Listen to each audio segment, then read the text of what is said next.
సర్వశక్తిమంతుడైన దేవుడు తన సొంత కుమారుడినే విడిచిపెట్టాడా? అసలు శిలువపై ఉన్న ఆ పరిశుద్ధుడు నిజంగా దైవకుమారుడే అయితే ఆ వేదనతో కూడిన కేక ఎందుకు?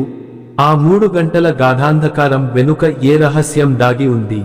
తన ప్రాణం కంటే ఎక్కువగా ప్రేమించే తండ్రి తన ప్రియ కుమారుడు మరణిస్తుంటే ఎందుకు ముఖం త్రిప్పుకోవాల్సి వచ్చింది?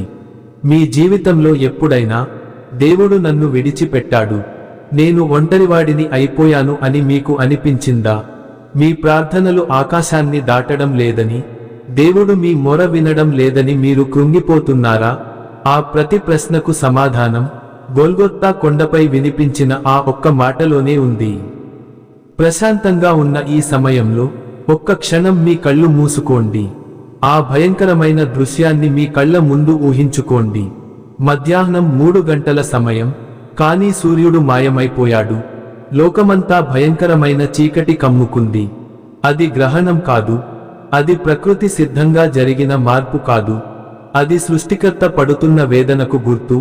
ఆ నిశ్శబ్దాన్ని చీలుస్తూ గుండెలు పిండేసే ఒక కేక వినిపించింది. ఎలోయి ఎలోయి లామా సబక్తాని, నా దేవా నా దేవా నీవెందుకు నన్ను విడిచిపెట్టితివి?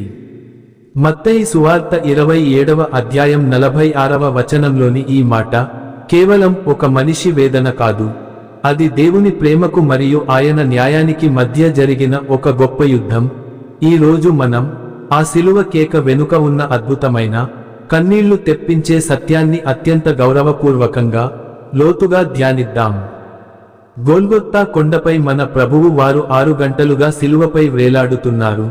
ఆయన పవిత్ర శరీరం రోమా సైనికుల దెబ్బలతో ఛిద్రమైపోయింది. ఒక్కొక్క దెబ్బకు మాంసం ముక్కలు ఊడిపోయి ఆయన వెన్నుముక బయట పడింది.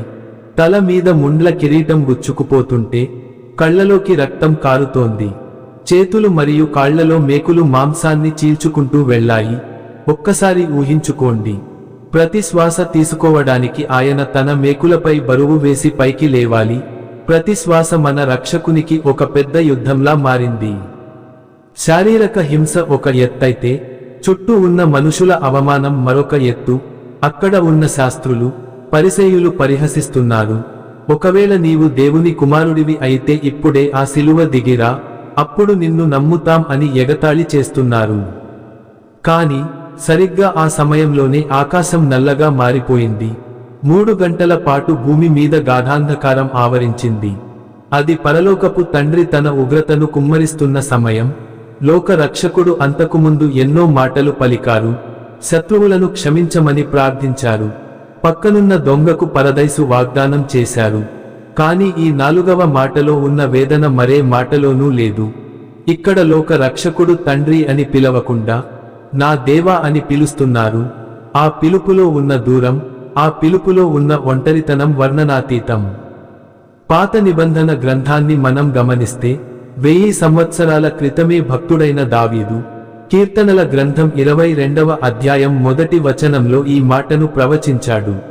మన ప్రభువు వారు శిలువపై ఆ మాటను పలకడం ద్వారా లోకానికి ఒక సందేశం ఇస్తున్నారు. తానే లోకాన్ని రక్షించడానికి వచ్చిన మెస్సయ్యనని నిరూపిస్తున్నారు. ఆ కీర్తనను మనం చదివితే అక్కడ ఒక మాట ఉంటుంది, నేను పురుగును గాని నరుడను కాను అని. అంటే అంతటి నీచమైన స్థితికి మన ప్రభువు వారు దిగి వచ్చారు. కీర్తనలో చెప్పబడినట్లుగానే ఆయన వస్త్రాల కోసం చీట్లు వేశారు. ఆయన ఎముకలన్నీ బయటపడ్డాయి. నాలుక అంగిలికి అంటుకుపోయింది.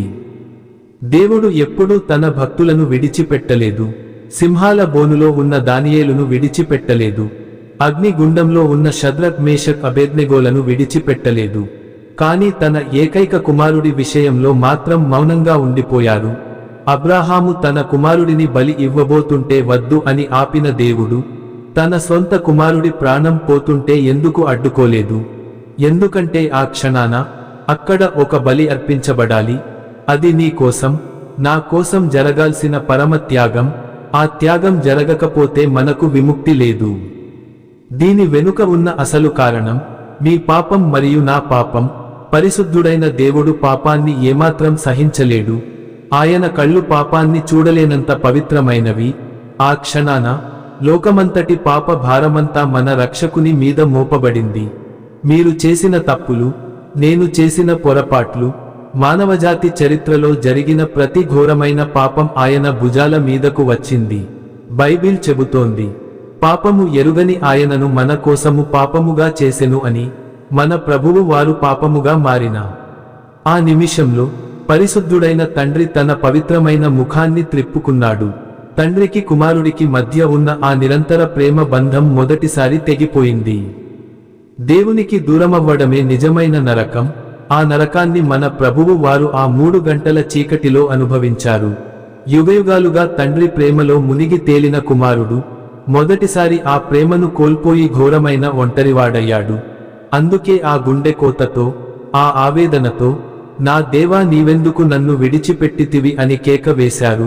ఆ కేకలో ఉన్న అర్థం ఏమిటంటే, తండ్రి నేను నీకు దూరమవ్వడాన్ని తట్టుకోలేకపోతున్నాను అని.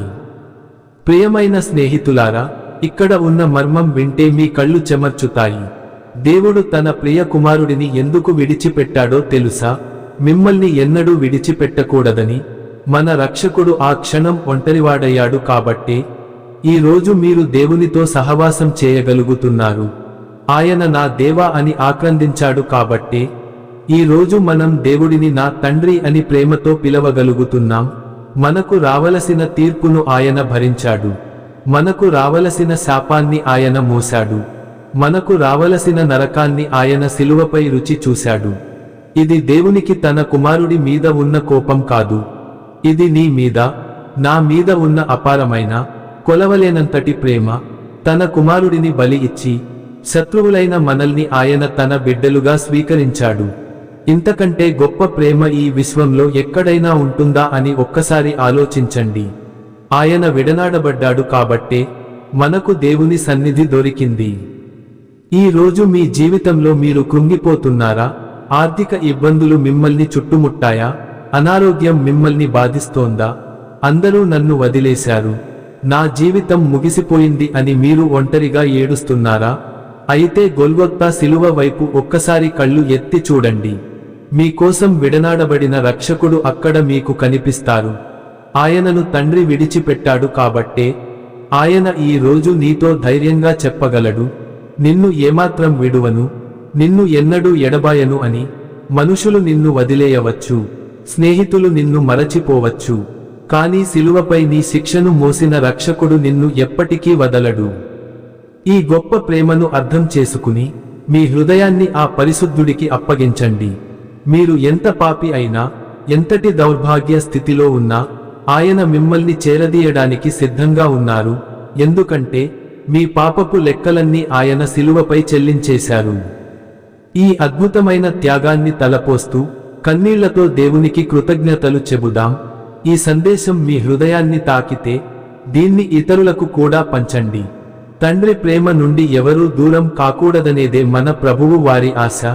దేవుడు మిమ్మల్ని, మీ కుటుంబాన్ని దీవించునుగాక. ఆమెన్.